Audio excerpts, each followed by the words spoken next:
Assalamualaikum warahmatullahi wabarakatuh.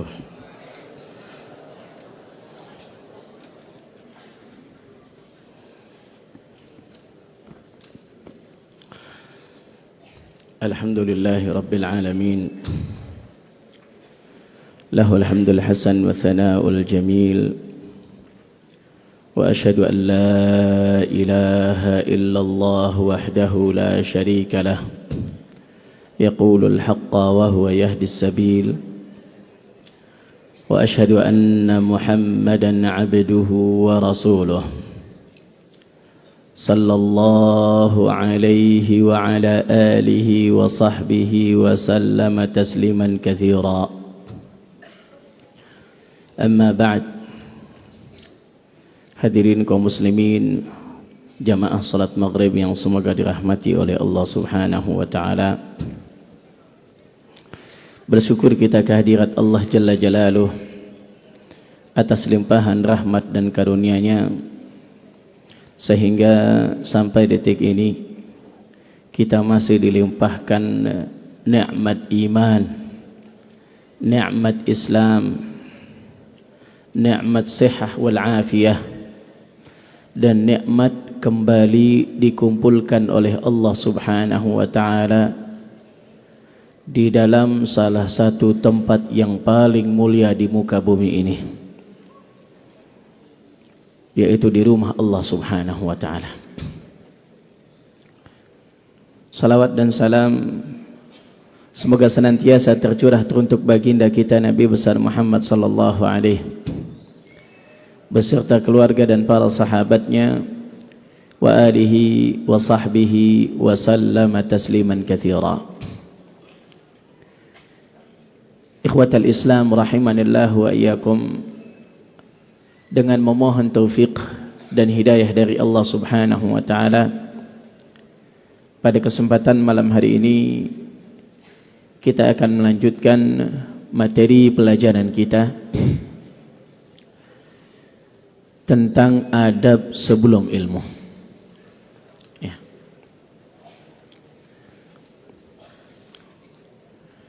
Di kesempatan terakhir kita tengah mempelajari bagaimana seharusnya seorang muslim menjaga adab terhadap muslim lainnya. Dalam hal ini kita membaca dari kitab Minhajul Muslim yang disusun oleh Syekh Abu Bakar Jabir Al-Jazairi rahimahullahu taala. Nah, kita masuk kepada adab yang ke-14 yang disebutkan oleh Syekh Abu Bakar Jabir Al-Jazairi rahimahullahu ta'ala. Kata beliau, alla yahsudahu aw yadhunna bihi su'an aw yubghidahu aw yatajassasa alaihi. Ai hendaklah ia tidak dengki terhadapnya. Ini pertama, tidak dengki terhadap sesama kaum muslimin. Kemudian yang kedua, au yadhunna bihi su'a, atau berprasangka buruk terhadapnya. Au yubghidahu, atau membencinya. Tiga. Au yatajassasa alaihi, atau mencari-cari kesalahannya. Pada poin ini disebutkan 4 hal yang mesti diperhatikan oleh setiap muslim, khususnya para penuntut ilmu. Nah, apa dalilnya? Dalil yang disebutkan oleh Syekh rahimahullahu taala di antaranya adalah firman Allah Subhanahu wa taala, ya ayyuhalladzina amanu ijtanibu katsiran minadh-dhann inna ba'dadh-dhanni itsm wa la tajassasu wa la yaghtab ba'dukum ba'dha. Nah, ila akhir al-ayah. Kemudian di antara dalil yang kedua, firman Allah Subhanahu wa taala, laula id sami'tumuhu dhannal mu'minuna wal mu'minatu bi anfusihim khaira. Ada dalil tsani. Ini dalil yang kedua. Kemudian yang ketiga, wa qauli Rasul sallallahu alaihi wasallam, la tahasadu wa la tanajashu wa la tabaghadu wa la tadabaru wa la yabi' ba'dukum ala bai'i ba'd wa kunu ibadallahi ikhwana. Nabi sallallahu alaihi wasallam bersabda, janganlah kalian saling hasad, dan janganlah kalian saling bertanajus. Tanajus di sini sebuah istilah. Intinya adalah penipuan di sana. Ada penipuan di sana. Wala tabaghadu, janganlah kalian saling membenci. Wala tadabaru, dan janganlah kalian saling membelakangi. Wala yabi' ba'dukum ala bai'i ba'd, janganlah sebagian dari kalian menjual di atas penjualan sebagian lainnya. Dan jadilah kalian sebagai hamba-hamba Allah yang bersaudara. Ini dalil yang ketiga. Kemudian dalil yang terakhir yang disebutkan oleh Syekh adalah sabda Nabi kita Muhammad sallallahu alaihi wasallam, iyyakum wadh-dhann fa inna dhanna akdzabul hadits. Kata Nabi sallallahu alaihi wasallam, jauhilah oleh kalian prasangka buruk, persangkaan. Jauhilah oleh kalian persangkaan. Sesungguhnya persangkaan itu adalah seburuk-buruknya kedustaan. Nah, ikhwatal iman rahimanillahu wa iyyakum. Ini poin yang ke-14 yang disebutkan oleh Syekh Abu Bakar Jabir Al-Jazairi rahimahullahu taala, yang semestinya diperhatikan oleh setiap muslim. Kita akan coba kaji poin yang ke-14 ini biidznillah taala. Kata Syekh, alla yahsudahu, hendaklah ia tidak dengki, tidak iri terhadapnya. Ikhwatal iman rahimanillahu wa iyyakum. Ini adalah penyakit di antara penyakit yang menghinggapi hati manusia. Penyakit apa? Hasad, dengki, iri. Dan perlu kita ketahui bersama bahwasanya penyakit yang semacam ini disebutkan oleh ahlul ilmi termasuk penyakit yang dapat membahayakan amalan seorang hamba. Ini amalan seorang muslim bisa habis dikarenakan apa? Penyakit ini, hasad. Kenapa demikian? Dikarenakan penyakit ini salah satu sarana dan sebab yang membawa seseorang kepada kekufuran. Intabih. Orang bisa kafir, bisa terjatuh ke dalam kekufuran, salah satunya disebabkan apa? Hasad. Nah, ini yang terjadi pada iblis. Ketika ia diperintahkan oleh Allah Subhanahu wa taala untuk sujud kepada Adam alaihi salam, apa yang ia lakukan? Ia malah balik membantah perintah tersebut dengan alasan yang dibuat-buat olehnya. Dasarnya apa? Hasad. Apa yang ia katakan saat diperintahkan oleh Allah Subhanahu wa taala untuk sujud kepada Adam? Di antaranya, ana khairum min, khalaqtani min narin wa khalaqtahu min tin. Saya lebih baik darinya. Engkau ciptakan aku dari api, sedangkan engkau menciptakannya dari tanah. Nah,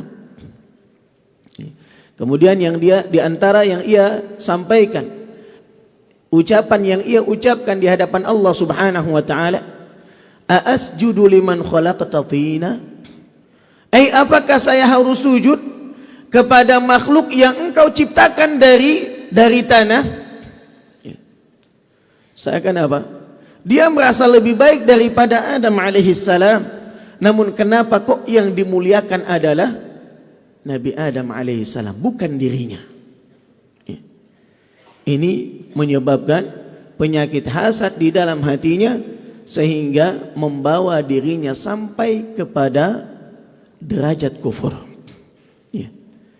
Sehingga Allah Subhanahu wa taala yang langsung memponis dirinya sebagai orang kafir. Kata Allah Azza wa Jalla, aba wastakbara wa kana minal kafirin. Dia membangkang dan sombong, dan ia termasuk orang-orang yang kafir. Intabih. Nah, ikhwatal iman rahimanillahu wa iyyakum. Begitu juga dosa ini, hasad ini, penyakit ini termasuk salah satu sebab yang mendorong seseorang kepada dosa besar. Dosa besar lainnya selain kufur. Apa itu? Al-qatl. Bisa menyebabkan seseorang membunuh saudaranya. Nah, menumpahkan darah saudaranya. Hal ini telah Allah sebutkan di dalam Al-Quranul Karim, agar supaya kita semua mengambil pelajaran darinya. Ini bukan perkara yang remeh, ikhwah. Penyakit ini bisa menyebabkan pertumpahan darah, bahkan bisa menyebabkan peperangan yang berjilid-jilid, disebabkan hasad. Ikhwatal iman rahimanillah wa iyyakum. Hal ini sebagaimana yang Allah sebutkan, di antaranya kata Allah Azza wa Jalla ketika menceritakan tentang dua anak Nabiullah Adam alaihissalam yang diperintahkan untuk memberikan pengorbanan kepada Allah Subhanahu wa taala. Lantas keduanya melakukan hal itu. Kata Allah Azza wa Jalla, "Watlu 'alaihim naba'a ibnai Adam bil haqq idh qarraba qurbana fatuqabbala min ahadihima wa lam yutaqabbal min al-akhar qala la aqtulannak qala innama yataqabbalu Allahu minal muttaqin." Kata Allah Subhanahu wa taala, bacakan kepada mereka tentang berita dua anak Adam yang benar. Nah, ketika keduanya melakukan pengorbanan kepada Allah Subhanahu wa taala, maka diterima dari salah satu di antara keduanya, dan yang satunya lagi tidak diterima. Lantas orang yang tidak diterima pengorbanannya berkata kepada saudaranya yang kurbannya diterima oleh Allah Azza wa Jalla. Dia bilang apa? La aqtulannak, saya akan bunuh kamu. Lantas yang diancam akan dibunuh ini menjawab, qala innama yataqabbalu Allahu minal muttaqin. Sesungguhnya Allah Subhanahu wa taala hanya menerima amalan dari hamba-hamba yang bertakwa. Ikhwatal iman rahimanillahu wa iyyakum. Dan ini adalah peristiwa pertumpahan darah pertama kali yang terjadi di muka bumi ini. Sebabnya adalah hasad. Ikhwatal iman rahimanillahu wa iyyakum. Nah, taib. Bila demikian, apa yang semestinya dilakukan oleh seorang muslim yang apabila terdapat benih-benih penyakit hasad. Kalau ditanya hasad itu apa sih? Kita ngomong panjang lebar ya, ke timur dan ke barat. Hasad itu apa? Mahwal hasad.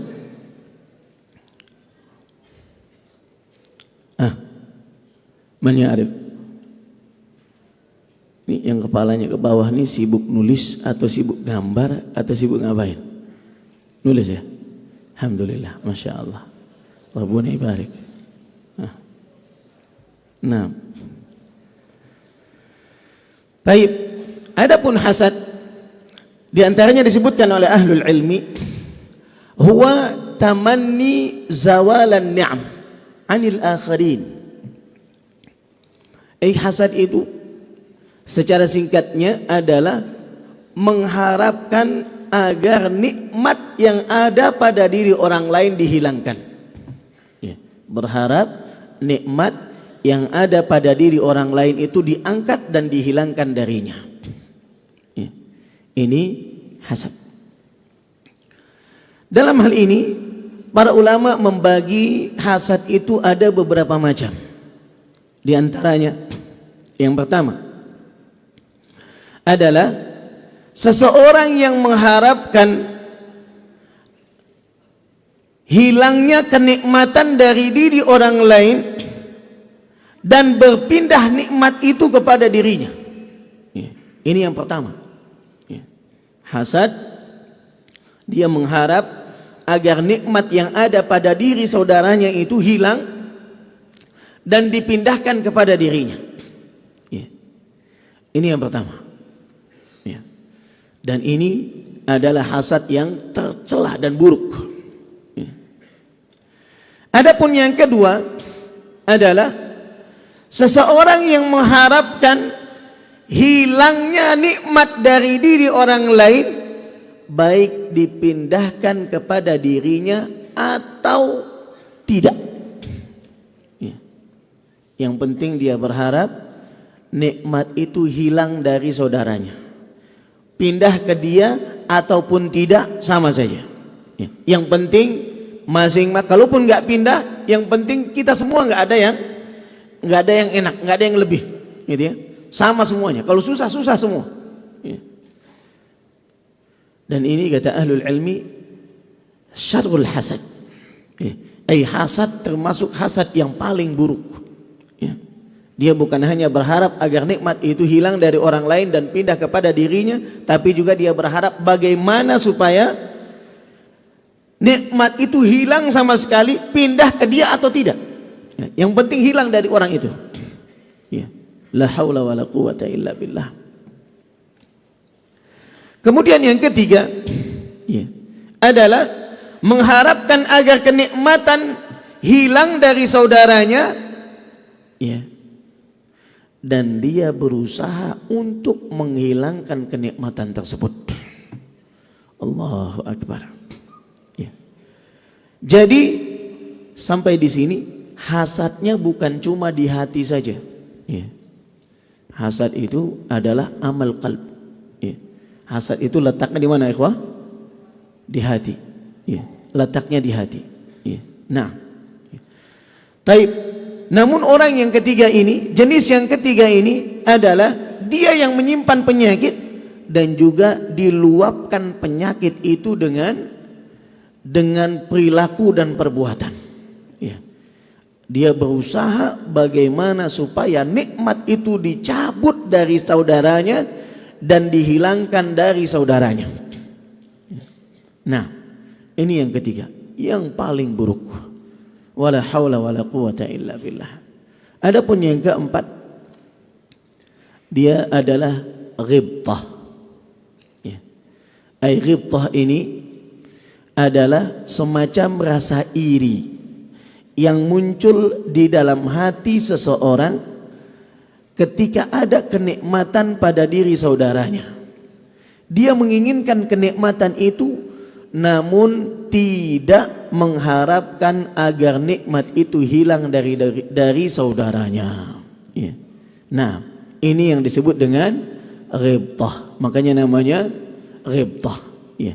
Sekedar berharap kenikmatan seperti yang ada pada diri saudaranya tanpa mengharapkan nikmat itu dihilangkan dari saudaranya. Ya. Ikhwatal iman rahimanillahu wa iyyakum. Taib.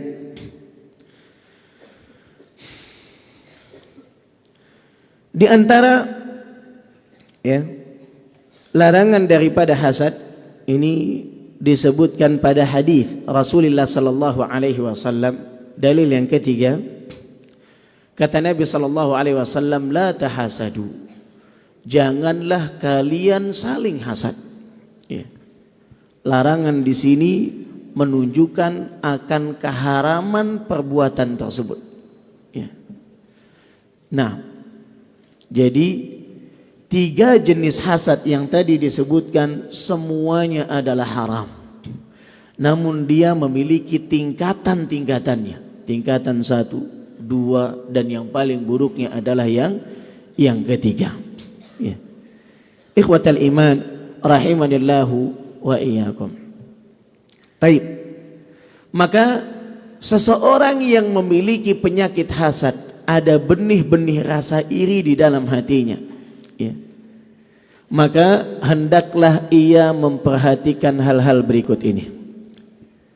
Di antaranya yang pertama, ya, kalau sudah ada rasa hasad di dalam hati, maka perhatikan hal-hal yang berikut ini yang disebutkan oleh ahlul ilmi. Di antaranya yang pertama adalah bahwa segala sesuatu yang terjadi di muka bumi ini hakikatnya semua atas ketetapan dan takdir dari Allah Subhanahu wa taala.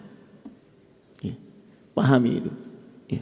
Semua yang terjadi di alam semesta ini hakikatnya terjadi atas kehendak dan takdir dari Allah Subhanahu wa taala.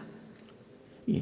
Maka ketika ada orang yang diberikan kelebihan oleh Allah Azza wa Jal yang tidak diberikan kepada kita, antum mesti paham kelebihan itu adalah takdir dari Allah Azza wa Jalla. Ya. Paham? Maka kalau ada rasa iri di dalam hati anda, ketahuilah anda tengah menentang ketetapan dan takdir dari Allah Subhanahu wa taala. Intabih. Orang yang hasad hakikatnya kata ahlul ilmi, dia tengah menentang ketetapan takdir dan qadanya Allah Subhanahu wa taala. Seakan dia enggak senang sama takdir Allah. Ya. Allah yang telah menetapkan ini dan itu, ya. Seakan dia apa? Enggak suka apa yang ditakdirkan oleh Allah Subhanahu wa taala. Ini enggak pas ini. Ya. Seharusnya enggak ke dia tapi ke saya. Ya. Nah, ya. Kalau gitu apa bedanya sama orang-orang yang hasad terhadap Raja Talut? Ya. Ketika Allah Subhanahu wa taala karuniakan kepada Talut, ya, kerajaan dan ilmu, ya. Maka orang-orang yang hasad itu mengatakan apa? Anna yakunu lahul mulku alaina wa nahnu ahaqqu bil mulki minhu wa lam yu'ta sa'atan minal mal. Bagaimana bisa kerajaan itu diberikan kepadanya, ya, dan tidak diberikan kepada kami, padahal dia tidak memiliki harta. Ya, ya subhanallah. Ini penyakit hati. Ya. Nggak suka dengan ketetapan Allah Subhanahu wa taala, bahkan memusuhi apa yang telah ditakdirkan oleh Allah Subhanahu wa taala. Tapi ini penyakit ikhwah. Ya. Dan penyakit ini akan membinasakan orang yang di dalam hatinya terdapat penyakit hasad. Ya. Ketika ada kawannya, ya, mendapat apa misalnya, dapat kiriman yang bagus misalnya, ya, karena ada rasa iri di dalam hatinya, maka demam, gitu ya. Ya subhanallah, temannya dapat kiriman, dia sakit demam, ya, musibah. Allah. Ya. La ilaha illallah. Tetangganya beli kulkas, ya. Meriang 2 hari, ya. Panas dingin. Ya. Tetangganya beli mobil, pingsan. Ya. La ilaha illallah. Damal, penyakit. Ya. Nah, ya. Dia akan terus disiksa dengan penyakitnya tersebut. Ya. Kenapa? Karena dia enggak ridho dengan apa yang ditakdirkan oleh Allah Subhanahu wa taala. Ya. Nah, ikhwatal iman rahimanillahu wa iyyakum. Itu yang pertama. Ya. Jadi orang yang hasad hakikatnya tengah menentang ketetapan dan takdir Allah Subhanahu wa taala. Kemudian yang kedua, orang yang berpenyakit hasad, ya. Tapi perhatikan, yang sudah ada benih-benih hasad di dalam hatinya, perhatikan hal ini. Ini untuk apa? Mengobati hati tersebut agar ia menjadi benci terhadap sifat yang sudah mulai tumbuh, ya. Sehingga muncullah apa? Ya, ketahanan tubuhnya, ya. Muncullah keimanan yang lebih kuat untuk bisa menghilangkan penyakit tersebut. Ada keinginan untuk bisa sembuh dan sehat dari penyakit tersebut. Nah, dan penyakit ini yang menyembuhkannya siapa? Allah Subhanahu wa taala. Allah Subhanahu wa taala yang dapat menghilangkannya. Nah, ikhwatal iman rahimanillah wa iyyakum. Kemudian yang kedua, ya. Orang yang memiliki penyakit hasad, ketahuilah bahwasanya Anda hakikatnya tengah melakukan penyerupaan terhadap iblis. La ilaha illallah. Iblis, seseorang yang telah mengumumkan peperangan dengan umat manusia, ya. Seseorang yang telah berjanji di hadapan Allah Subhanahu wa taala akan menyesatkan seluruh anak manusia. La atiyannahum min baini aydihim wa min khalfihim wa an aymanihim wa an syama'ilihim wa la tajidu aktsarahum syakirin. Saya akan datang kepada mereka dari arah depannya, dari belakangnya, dari samping kanannya, samping kirinya. Untuk apa? Menyesatkan anak Adam. Niscaya engkau akan mendapati kebanyakan mereka tidak menjadi hamba-hamba yang bersyukur. La ilaha illallah. Ini janjinya iblis di hadapan Allah Subhanahu wa taala. Telah mengumumkan permusuhannya terhadap anak Adam alaihissalam, dan kita semuanya adalah anak Adam. Kenapa orang yang kita diperintahkan untuk kita jadikan sebagai musuh? Inna syaitana lakum adu fattakhiduhu aduwa. Setan itu adalah musuh bagi kalian, maka jadikanlah ia sebagai musuh. Kenapa yang seharusnya dijadikan musuh maka dijadikan sebagai teladan olehnya? Pantaskah kita menjadikan musuh ini sebagai contoh dan teladan, ya, panutan, ya, yang diserupai, ya. La ilaha illallah, ya. Nah, kalau tidak sepatutnya Anda menyerupai iblis, maka seharusnya Anda berusaha untuk menghilangkan penyakit tersebut. Nah, ya. Begitu juga yang ketiga, orang yang memiliki penyakit hasad di dalam hatinya, hakikatnya juga tengah melakukan penyerupaan terhadap orang-orang kafir. La ilaha illallah. Nah, kenapa? Karena orang kafir adalah orang-orang yang tidak menyukai kebaikan bagi kaum muslimin. Mereka senang apabila orang-orang muslim itu murtad dan keluar dari agama Islam. Kalau tidak demikian, maka yang mereka sukai adalah bagaimana caranya kaum muslimin itu mendapatkan penderitaan. Ya. Kok bisa, Ustaz? Apa dasarnya? Allah Subhanahu wa taala yang telah mengabarkan hal itu kepada kita semua. Di antaranya Allah Subhanahu wa taala berfirman, "Wadda katsirun min ahli alkitab law yaruddunakum min ba'di imanikum kuffara." Ahlu kitab itu senang, suka, ingin apabila mereka bisa mengembalikan kalian kepada kekufuran. Kenapa? Hasadam min indi anfusihim, karena rasa hasad yang ada di dalam diri mereka. Khalas, Allah Maha mengetahui akan apa yang tersimpan di dalam hati orang-orang kafir itu. Ya. Makanya Allah Subhanahu wa taala sebutkan, walan tardha 'ankal yahud walan nasara hatta tattabi'a millatahum. Orang-orang Yahudi dan orang-orang Nasrani enggak akan pernah ridha terhadap kalian sampai kapan? Sampai kalian mengikuti agama mereka. Ini Al-Quranul Karim, Allah yang berbicara. Ya, sebagian orang mengatakan bahwasanya, oh enggak Ustaz, yang memusuhi kita itu bukan Yahudi. Ya. Apa katanya? Zionis. Ya. Jadi kalau Yahudi enggak. Ya. Ya. Zionis yang memusuhi kita. La ilaha illallah. Ya. Apa bahasa Arabnya Zionis? Hah? Zionis apa bahasa Arabnya? Sahyuni. Ya. Sahyuni. Di mana ditemukan kalimat Sahyuni dalam Al-Quran? Walan tardha 'anka Sahyuni, la mafish, enggak ada. Nah, enggak ada. Yang disebutkan adalah walan tardha 'ankal yahud, khalas. Allah yang memberikan nama. Kenapa antum berubah-ubah? Ini dia. Nah, ikhwatal iman rahimanillah wa iyyakum. Ini menunjukkan bahwasanya mereka enggak suka kalau kita ini menetap di atas keimanan kita kepada Allah Azza wa Jalla.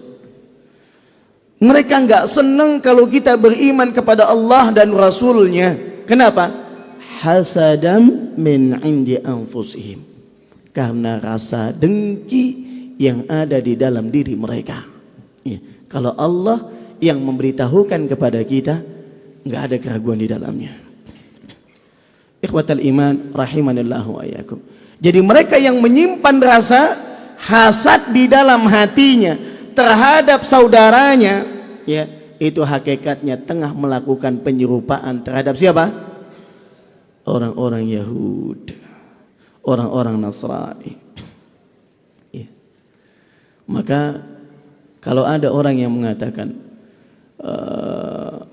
sering menggembar-gemborkan, ya, bebaskan Palestina dan lain sebagainya, ya, ya, bebaskan penjajahan dari penjajahan Yahudi dan lain sebagainya, ya, getol menyuarakan hal itu, namun ia masih menyimpan rasa hasad di dalam hatinya terhadap orang Muslim, ya, hakikatnya apa? Dia nggak ada bedanya.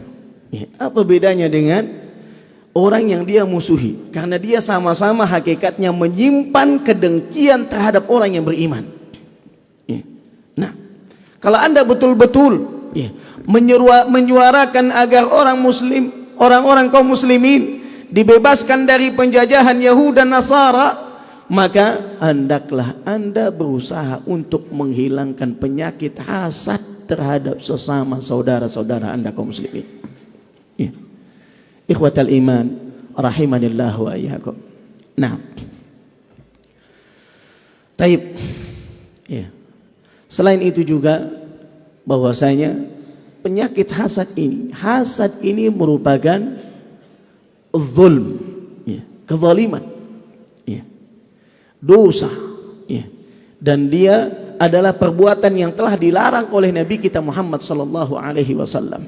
Ya. Oleh karenanya sepatutnya bagi kaum muslimin untuk berlindung kepada Allah Subhanahu wa taala dari penyakit hasad dan memohon kepada Allah Subhanahu wa taala agar disehatkan dan dibersihkan hatinya dari segala macam penyakit termasuk penyakit hasad.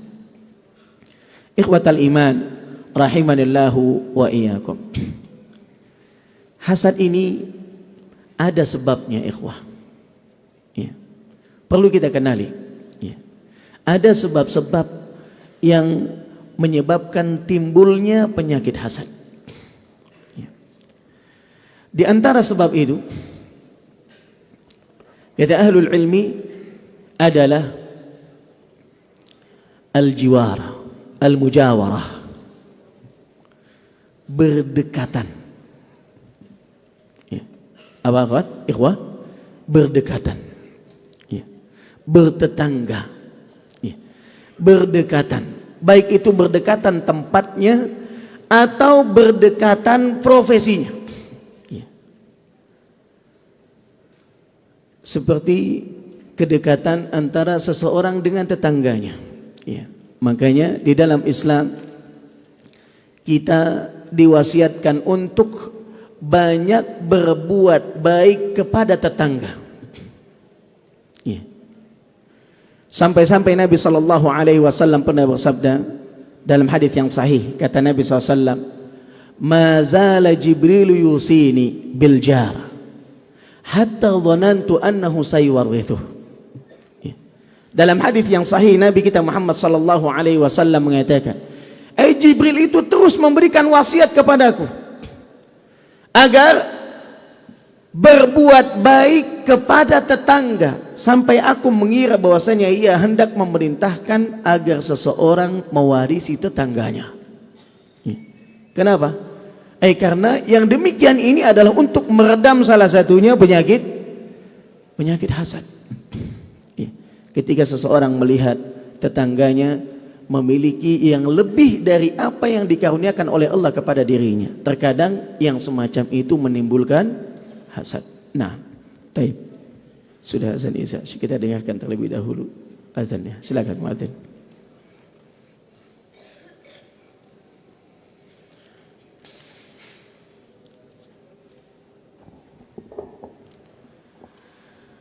Allahu Akbar, Allahu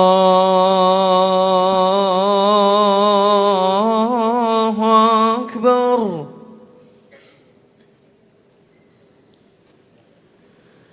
Allahu Akbar, Allahu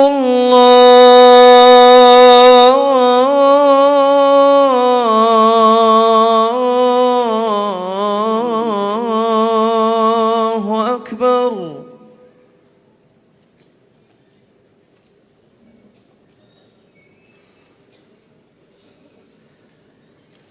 أشهد أن لا إله إلا الله.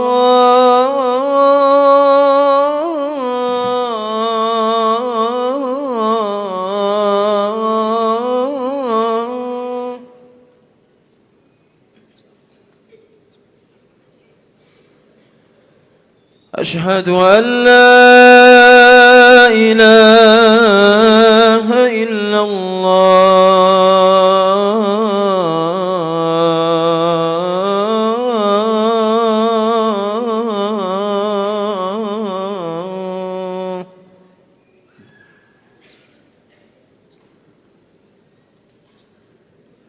أشهد أن محمد رسول الله.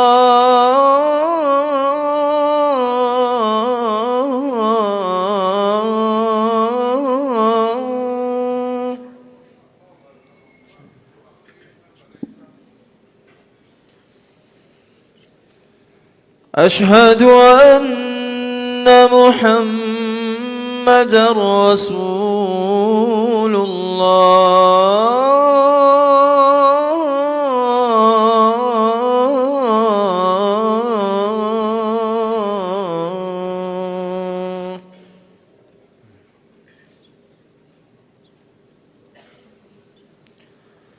حي على الصلاة.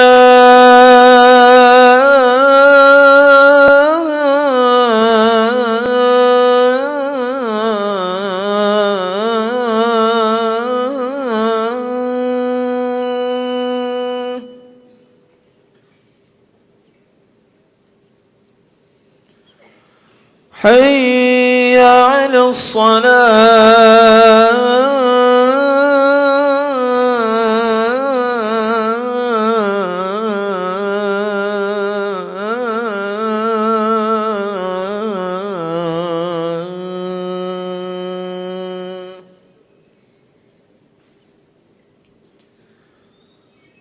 حي على الفلاح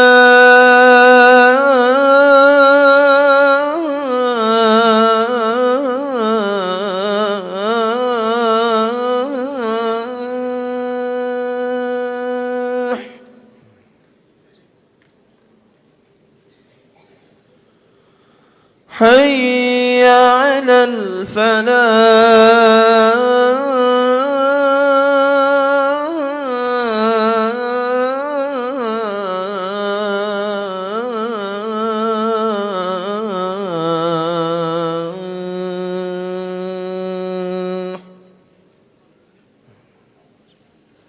الله أكبر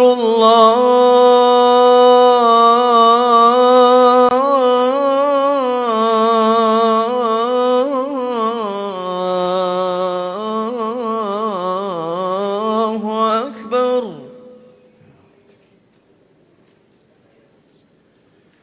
لا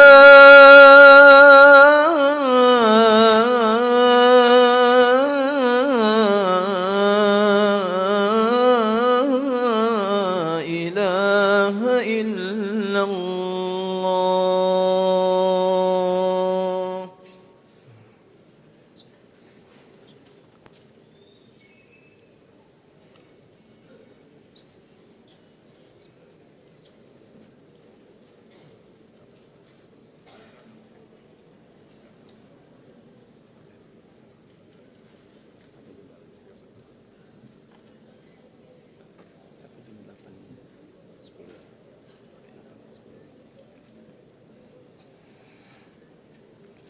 Bismillah, alhamdulillah, wassalatu wassalamu ala rasulillah wa ala alihi wa sahbihi wa mawalah, amma ba'd. Ikhwatal iman, rahimanillah wa iyyakum. Ya, tadi yang Ustaz sampaikan, di antara sebab munculnya rasa hasad di dalam hati seseorang, apa tadi? Al-jiwar awal mujawarah, berdekatan, baik itu tempatnya ataupun profesinya. Ya. Terkadang hasad antar sesama para penuntut ilmu itu lebih besar kemungkinannya ketimbang antar sesama penuntut ilmu dengan misalnya kuli bangunan misalnya. Ya, agak jauh gitu.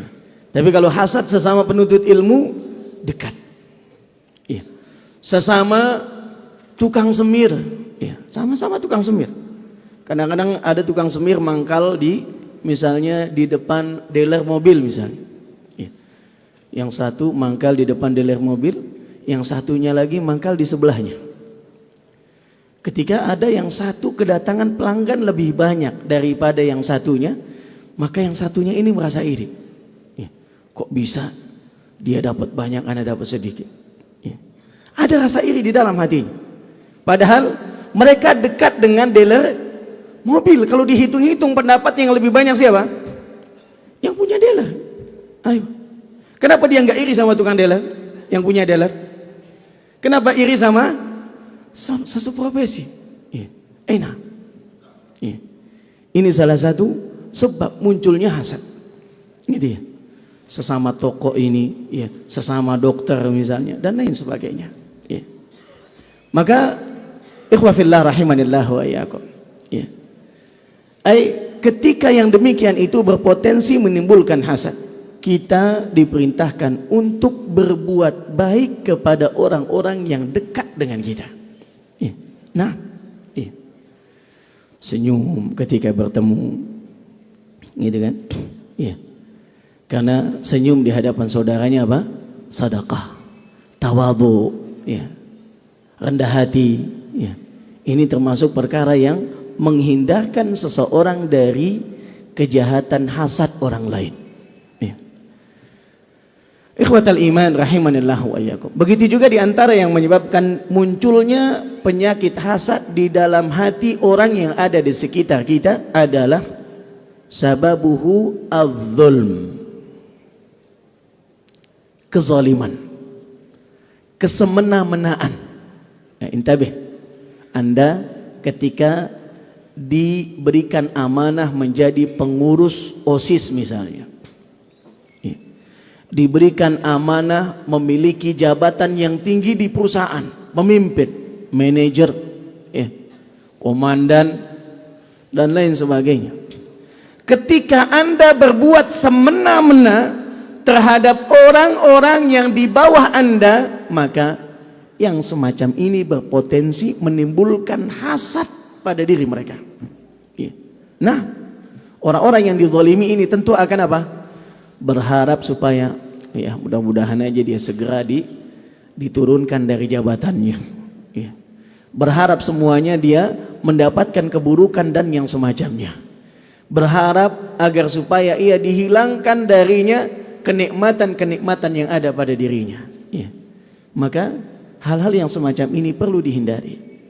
Berbuat semena-mena, berbuat zalim terhadap orang lain termasuk sebab munculnya penyakit hasad pada diri orang-orang yang ada di sekitar. Ikhwatal iman rahimanallah wa iyyakum. Maka untuk menyelamatkan kita dari kejahatan penyakit hasad diri kita sendiri, dan juga dari kejahatan hasad orang lain, intinya satu, memohon kepada Allah Subhanahu wa ta'ala agar supaya dilindungi oleh Allah Azza wa Jalla dari kejahatan diri sendiri dan juga dari keburukan hasad orang lain. Karena ada yang namanya apa? Penyakit yang disebabkan oleh hasad. Intabih. Kalau orang sudah ada penyakit hasad di dalam hatinya, itu terkadang pandangan matanya, ketika dia melihat sesuatu, itu akan memberikan pengaruh yang negatif pada apa yang dilihatnya. Dan ini terjadi dengan takdir dari Allah Subhanahu wa ta'ala. Bukan karena kehebatan dia, bukan. Tapi karena memang sudah ditetapkan demikian. Dan kata Nabi SAW, al-ainu haq. Penyakit yang disebabkan oleh pandangan mata yang hasad, itu nyata adanya. Nyata adanya. Bahkan di zaman Nabi SAW, pernah ada salah seorang sahabat yang tengah mandi.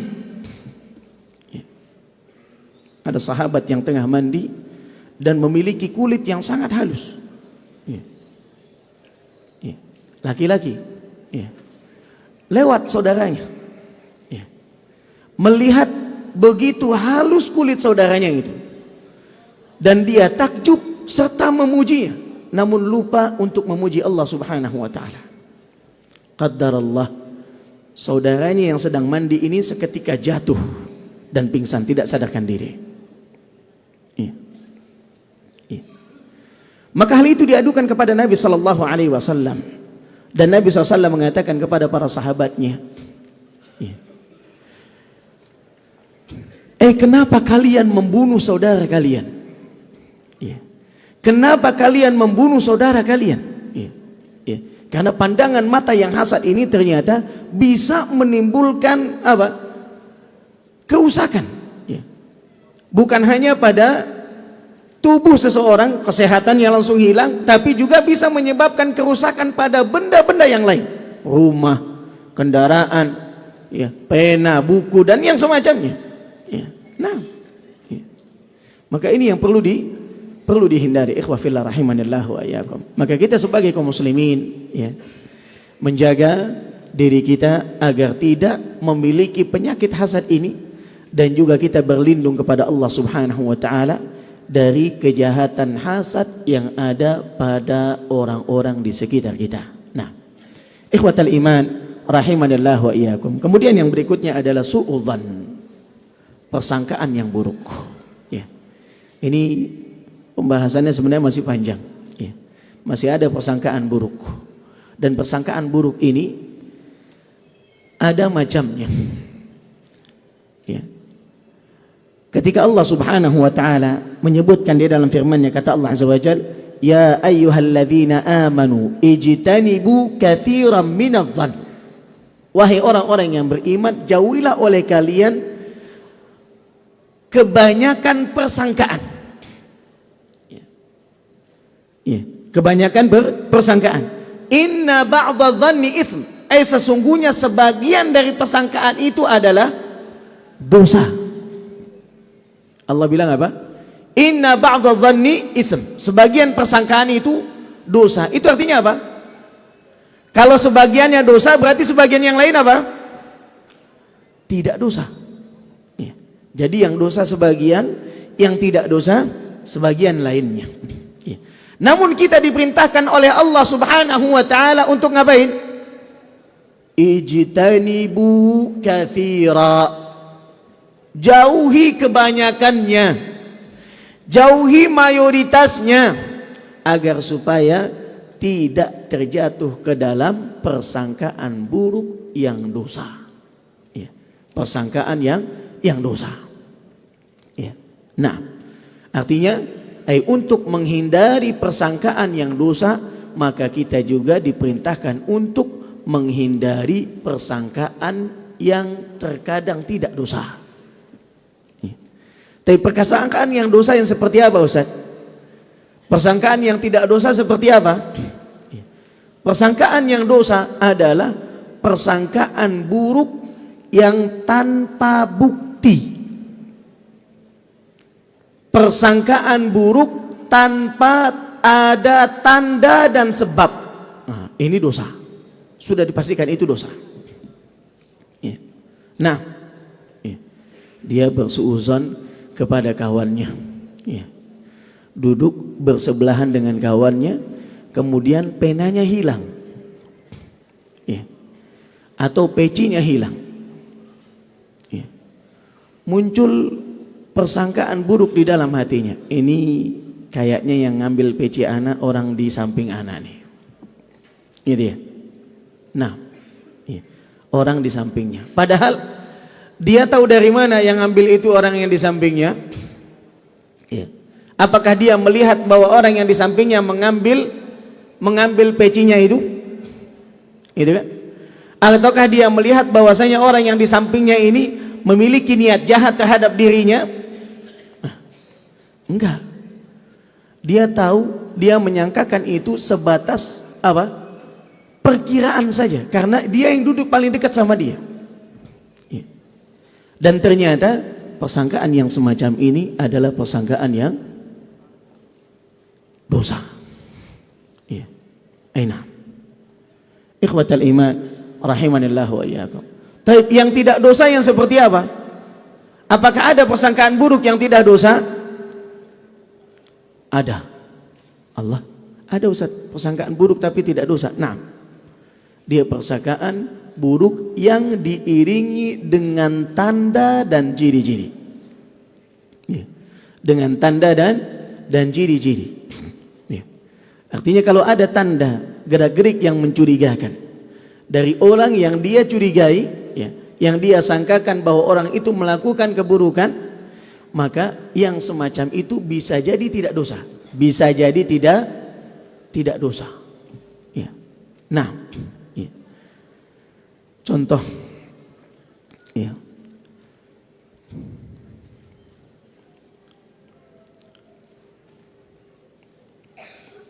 Apa yang disangkakan oleh Nabi Sallallahu Alaihi Wasallam?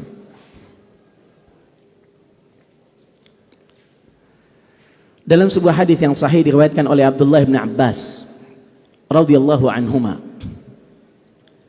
ketika Abdullah bin Abbas menyebutkan tentang dua orang suami istri yang saling melaknat satu sama lain, ya. Maka ada seseorang yang bertanya kepada Abdullah bin Abbas, "Ya Ibn Abbas, apakah wanita ini, ya, yang dikatakan oleh Nabi sallallahu alaihi wasallam, "Lau kuntu rajiman ahadan bighairi bayyinatin la rajamtu hadhihi."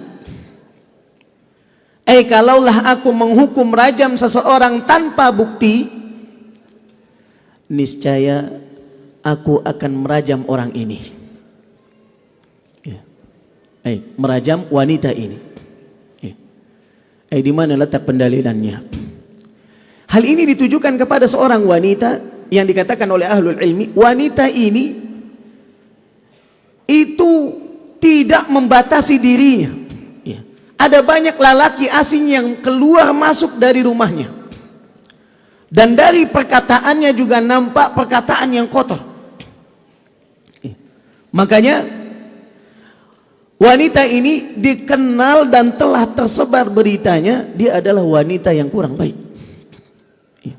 Nah, makanya Nabi SAW mencurigai wanita tersebut bahwa dia telah melakukan perzinahan.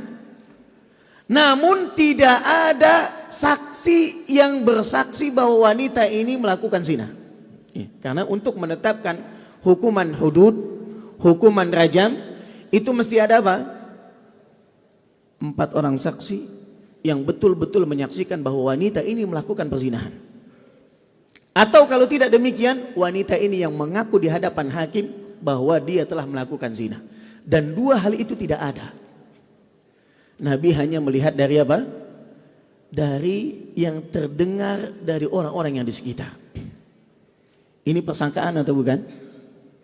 Persangkaan. Ya. Persangkaan. Ya. Namun tidak ada bukti yang valid. Tapi ada tanda-tanda yang mengarah ke sana.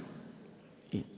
Makanya kata ahlul ilmi, apabila persangkaan buruk itu ada ciri dan tandanya, ya, sehingga membuat dirinya curiga, maka persangkaan yang semacam itu tidak termasuk yang dosa. Contoh misalnya, ada orang asing masuk ke dalam pekarangan rumah kita. Rumah kita dikunci gerbangnya, gitu kan? Pintu kita juga ditutup, dikunci. Ya. Kita di dalam rumah, sepi dari luar kelihatannya. Orang ini masuk melompat pagar. Dia celingak-celinguk melihat di jendela. Kira-kira kalau melihat pemandangan seperti itu, kita curiga suuzon atau tidak? Ayo, kita akan berprasangka buruk. Kenapa? Karena ada tandanya, ada ciri-cirinya, ada gerak-geriknya, ada indikasinya. Maka kata ahlul ilmi, yang semacam ini termasuk yang dikecualikan. Wallahu ta'ala a'la wa alam. Taib. Masih banyak lagi, insyaallah kita lanjutkan di kesempatan yang lain. In qaddarallahu lana al-baqa'a wal liqa'. Wa sallallahu ala nabiyyina Muhammadin wa ala alihi wa sahbihi wa sallam. Subhanakallahumma bihamdik, asyhadu an la ilaha illa anta astaghfiruka wa atubu ilaik. Wassalamu alaikum warahmatullahi wabarakatuh.